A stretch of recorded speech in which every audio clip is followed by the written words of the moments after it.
अस्सलाम वालेकुम viewers and welcome back to my channel. Welcome back to Eden style corner. जी जनाब, तो जैसे कि आप देख रहे हैं आज की जो लुक है वो है मेहंदी माया लुक। और जैसा कि आप जानते हैं कि शादी के सीज़न गुजर भी चुके हैं और अभी भी कई घरानों में शादियां अभी तक हो रही हैं। ये भी शादियों का ही सीज़न जा रहा है। ज़्यादातर लोग जो है शादियां सर्दियों में ही करना पसंद करते हैं। जैसे हम जैसी ख़वातीन हैं उनको ये खुशी होती है कि मेकअप ज़रा ज़्यादा देर तक स्टे कर जाता है। तो आज ये लुक हम आपके सामने क्रिएट करेंगे और देखते हैं कि ये मैंने लुक कैसे क्रिएट किया। चलिए स्टार्ट करते हैं।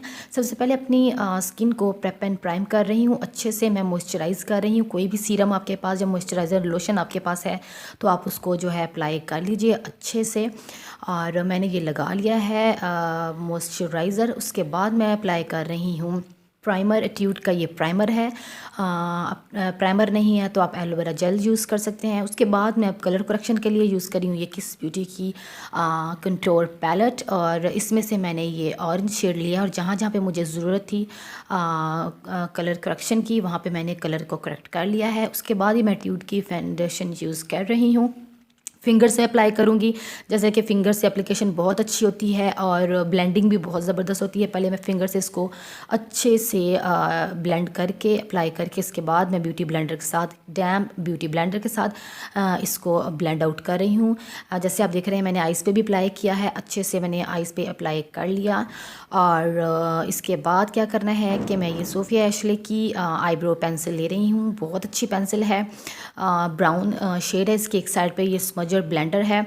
अब मैं क्या करूँगी कि इस पेंसिल के साथ मैं अपने आईब्रो को शेप दे रही हूँ। ठीक है, पहले मैंने लाइंस ड्रॉ की और छोटे छोटे स्ट्रोक के साथ मैं इसको फिलिंग कर रही हूँ अपने आईब्रोज़ की। अच्छे से अपने आईब्रो को जो है सेट कर लेना है। दूसरी जानब पे इसका जो ब्लेंडर है उसके साथ मैं इसको अच्छे से ब्लेंड कर दूँगी और आप देखेंगे कि पोमेड जैसी इसकी एक लुक आ जाती है। ये बहुत ही ज़बरदस्त आईब्रो पेंसिल है। मुझे पर्सनली बहुत पसंद आई है। बहुत अच्छी इसके साथ लुक आती है। पहले एक टाइम होता था कि जो मेहंदी की मायों की जो ब्राइड्स होती थी उनको बहुत ही कम तैयार किया जाता। कई घरों में तो तैयार भी नहीं किया जाता था कि बारात वाले दिन जी ब्राइड्स जो है फिर उनका जो रूप है वो उस तरह नहीं निकलता। तो वो पहले का टाइम था। अब आजकल के दौर में मेहंदी मायों की भी स्पेशल ब्राइड्स वैसे ही तैयार होती हैं, वैसे ही मेकअप किया जाता है। अच्छे तरीके से उसको जो है बनाया संवारा जाता है। जी जनाब, तो अब इसके बाद है मिस रोज़ के कंसीलर की बारी। तो ये मैं अप्लाई कर रही हूँ अपने हाई पार्ट्स पे। जिन जिन के पार्ट्स को मैंने अपना हाईलाइट करना है उनको मैं इससे हाईलाइट कर रही हूँ। Under eye, bridge of the nose and forehead पे सामने बिल्कुल मैंने ये कंसीलर अच्छे से अप्लाई कर लिया। और कंसीलर अपने एक टोन लाइटर लेना है अपनी बेस की टोन से। तो इस तरह से फिर मैंने इसको ब्यूटी ब्लेंडर के साथ अच्छे से ब्लेंड कर दिया है। अंडर आई पे भी मैंने ब्लेंड कर दिया। ऊपर की जानिब देखते हुए आपने इसको ब्लेंड करना है। अब मैं इसको फिक्स करूँगी लूज़ पाउडर के साथ। अब ये मैं मिस रोज़ का लूज़ पाउडर ले रही हूँ और पहले मैं अच्छे से इसको अंडर आई पे अप्लाई कर रही हूँ ताकि क्रीजिंग के ख़तरे से बचा जा सके। आपने चाहे तो उस पर ज़्यादा सा भी अप्लाई कर सकते हैं पाउडर, क्योंकि बाद में हमने इसको डस्ट आउट कर देना होता है। पूरे फेस पे जहाँ जहाँ मुझे ज़रूरत थी मैंने जो है पाउडर अप्लाई कर लिया, अपनी बेस को फिक्स कर लिया। अब ये गोल्डन हाइलाइटर है। ये मुझे पीआर पैकेज आया था। बहुत ही ज़बरदस्त इसकी पिगमेंटेशन है। गोल्डन इसका शेड है। बहुत ही एक वाइब्रेंट सा शेड है, बहुत खूबसूरत सा ना। तो इसको मैं आज अप्लाई कर रही हूँ और यूज़ कर रही हूँ अपनी मेहंदी लुक के लिए। और आप देख रहे हैं ये एप्लीकेटर है। मुझसे बहुत सी जो लड़कियाँ वो क्वेश्चन कर रही थी कि ब्रशेज़ के साथ अगर हम नहीं कर सकते तो हमें एप्लीकेटर के साथ लगाना सिखा दें। तो मैंने ये बहुत सारे एप्लीकेटर ले आई कि चलो मैं इसके साथ भी अब आपको आई मेकअप करना सिखाऊंगी, जो कि बिल्कुल भी मुश्किल नहीं है। सेम मेकअप ब्रशेज़ वाला आप इसके साथ भी कर सकते हैं। मेकअप इतना मुश्किल नहीं होता है। एक मेकअप एक आर्ट है। आप जिस तरह मर्ज़ी इसको जो है लेके चल सकते हैं, सिर्फ प्रैक्टिस की ज़रूरत है। तो वो गोल्ड जो हाइलाइटर था वो मैंने अपने ब्राउ पे अप्लाई किया और उसके बाद अपनी आईलिड पे हल्का सा मैंने अप्लाई कर लिया। अब ये जेम्स चार्ल्स के पैलेट में से मैं ये ब्राउन शेड ले रही हूँ और इसको मैं अपनी क्रीज़ पे और आउटर थर्ड पे मैं इसको अप्लाई कर रही हूँ। हाफ लिड में मैंने इसको अच्छे से लगा लिया है, अप्लाई कर लिया है। अभी मैं इस शेड को प्लेस करूँगी और इस तरह से एक फ्लफ़ी से गोल ब्रश के साथ, और ये जोइवा का मैंने ब्रश लिया है, ब्लेंडिंग ब्रश है। इसके बाद मैं इस तरह का एक फ्लफ़ी सा ब्रश ले रही हूँ, एक बिग ब्रश, और उसके साथ अब मैं इसकी जो एजेस हैं उसको सॉफ्टन कर रही हूँ मैं एजेस को। और जितनी भी ये हार्श लाइन जो आपको नज़र आ रही, जो लाइंस नज़र आती हैं, वो आपके मेकअप में बिल्कुल भी नज़र नहीं आनी चाहिए। यही एक मेन बात है, बेसिक यही है कि आपकी ब्लेंडिंग बहुत अच्छी होनी चाहिए। खा वो आपका पार्टी मेकअप है, आपका ब्राइडल मेकअप है, आपका किसी भी फंक्शन का मेकअप है, blending is the key of the eye makeup, ठीक है। इसके बाद मैं सेम पैलेट में से ये ग्रीन शेड ले रही हूँ, और अब इस ग्रीन शेड को मैं अपने आउटर थर्ड पे, थोड़ा सा आउटर कॉर्नर पे लगा दूँगी। अभी मैं प्लेस कर रही हूँ एक पेंसिल ब्रश के साथ, जोइवा का पेंसिल ब्रश है, इसके साथ मैं आउटर वी पे इसको अप्लाई कर लिया।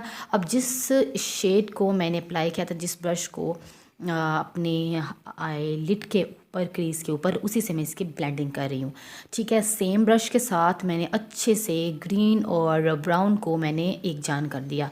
अब वही same gold highlighter shimmer shadow मैं लूँगी, और वही एप्लीकेटर जिसके साथ लड़कियों की जो है एक फरमाइश थी कि हमें इसी के साथ जो है मेकअप करना सिखा दें, तो वो उसी एप्लीकेटर के साथ मैं इसको अच्छे से आईलिड पे अप्लाई कर रही हूँ, ठीक है। मैंने हाफ लिड पे अप्लाई किया था। अब उसके बाद बारी आती है जी लोअर लैश की। अंडरनीथ द लोअर लैश मैं same green eye shadow use कर रही हूँ, ठीक है। उस आई शेड को मैंने पूरी लोअर लैश पे अप्लाई नहीं किया, सिर्फ मैंने हाफ जो है लोअर लैश पे इसको अप्लाई किया है। अब बारी आती है जी आईलाइनर की। तो रिवाज यूके का आईलाइनर मैं यूज़ कर रही हूँ, और जैसे कि मेहंदी लुक है तो मैं थिक आईलाइनर नहीं लगाऊंगी, ठीक है। एक सिंपल सा मैं आईलाइनर लगाऊंगी, बहुत एक ट्रेडिशनल सी मैं जो है मेहंदी की ब्राइड यहाँ पे लुक दे रही हूँ। सो मैं सिंपल सा आईलाइनर लगाया मैंने, और इसके बाद बारी आती है जी मस्कारा की। तो मस्कारा के लिए मैं DMGM का मस्कारा यूज़ कर रही हूँ, और अच्छे से मैंने मस्कारा अप्लाई कर लिया। जैसे कि ये मेहंदी लुक है तो आप यहाँ इस लुक में आई लैशेज़ नहीं भी लगा सकते हैं, ठीक है, ये ऑप्शनल है। और मेहंदी लुक जो होती है वो इस तरह ही अच्छी लगती है बगैर लैशेज़ के। अगर आपके अच्छे लैशेज़ हैं, जो थिक लैशेज़ हैं, तो आप फिर आई लैश जो है फेक वाली वो मत लगाएं, ठीक है। और इसके बाद अब मैं लगाऊंगी ग्लिटर, जो कि मायूं मेहंदी जो लुक होती है उसमें ज़रा ग्लिटर्स और ये ड्यूई जो लुक होता है वो बहुत प्यारा लगता है। रात के फंक्शंस होते हैं तो पता है काफ़ी देर तक ये लोग इन्जॉय करते हैं इस फंक्शन को। तो मेकअप ऐसा हो जो लेट नाइट तक चलता रहे, तो ड्यूई मेकअप बहुत बहुत बहुत अच्छा लगता है। सो मैं फ़ेक लैशेज़ अब लगा रही हूँ, और फेक लैशेज़ के लिए मैंने बहुत ही नेचुरल सी लैशेज़ ली हैं, और ये मिस रोज़ की लैशेज़ हैं, और ये मैंने कर दी अप्लाई स्वीट टच की ग्लू के साथ। अब मिस रोज़ की ये न्यूड पेज पेंसिल है, ठीक है, इसको मैं अप्लाई करूँगी चूँकि ये मेहंदी की ब्राइड है। सो मैं आई जो है काजल नहीं लगाऊँगी, उसको न्यूड लुक दूँगी, ठीक है। उसके बाद ये ग्लैमरस फेस का ब्लश ऑन है, वो मैंने अप्लाई कर लिया। उसको अप्लाई करने के बाद मैं इसको ब्यूटी ब्लेंडर के साथ सॉफ्टन करूँगी, बिल्कुल एक नेचुरल सी लुक देने के लिए, ठीक है। और उसके बाद लाइट सा कंटोर करूँगी मैं चीक बोन को, और अपनी नोज़ को लाइट सा मैंने कंटोर कर दिया है। इसके बाद हाइलाइटिंग की बारी आती है, और हाइलाइटर के लिए मैं यूज़ कर रही हूँ ये एल्फ का हाइलाइटर है इन शेड जेम स्टोन। इसको मैंने हल्का सा अपने चीक बोन पे अप्लाई कर लिया, और फोरहेड पे मैंने अप्लाई किया थोड़ा सा, और ब्रिज ऑफ द नोज़ पे मैंने इसको अच्छे से अप्लाई कर लिया। इसके बाद एक्सेसरी है जी, मैंने ये एक्सेसरी अप्लाई कर ली है, रख ली है, लगा ली है। होप आपको मेरी आज की ये लुक अच्छी लगी होगी। बहुत ही इजी, बहुत ही क्विक सी लुक है, ट्रेडिशनल सी मेहंदी मायो लुक, और ये भी फरमाइशी लुक थी, और शादियों के सीज़न में जैसे कि आज की ये लुक अच्छी लगी होगी, और आपको आइडियाज़ मिल गए होंगे कि आप किस तरह से स्पेशल डे में जो है लुक अचीव कर सकते हैं। तो अगर आप नए हैं मेरे चैनल पे तो मेरे चैनल को सब्सक्राइब कर लीजिए, और बेल बटन को प्रेस कर लीजिए ताकि मेरी हर आने वाली न्यू वीडियो आपको मिल जाए। और मेरी वीडियो को ज़रूर लाइक कीजिएगा और शेयर कीजिए अपनी फ्रेंड्स एंड फैमिली के साथ, इवन ग्रुप्स में, व्हाट्सएप में, जहाँ भी आप चाहें मेरी वीडियोस को आप शेयर करें उन लोगों के साथ जो कि मेकअप सीखना चाहते हैं। और इसके साथ ही दुआ के साथ कि जिन बच्चियों की रुखसतियाँ हो गई हैं या होने वाली हैं, अल्लाह ताला के ज़ात सब बच्चियों के नसीब बहुत अच्छे करे और उन्हें अपने घरों में जो है खुश व खुर्रम रखे। इसके साथ ही मुझे दीजिए इजाज़त मेरी ब्रांड न्यू वीडियो तक के लिए। इंशाअल्लाह ताला मैं आपके साथ एक नई वीडियो के साथ जो है हाज़िर होंगी। तब तक के लिए अल्लाह निगहबान, अपनी दुआ में याद रखिएगा और दुआ करते रहा कीजिएगा। Thank you so much for watching. Allah हाफिज़।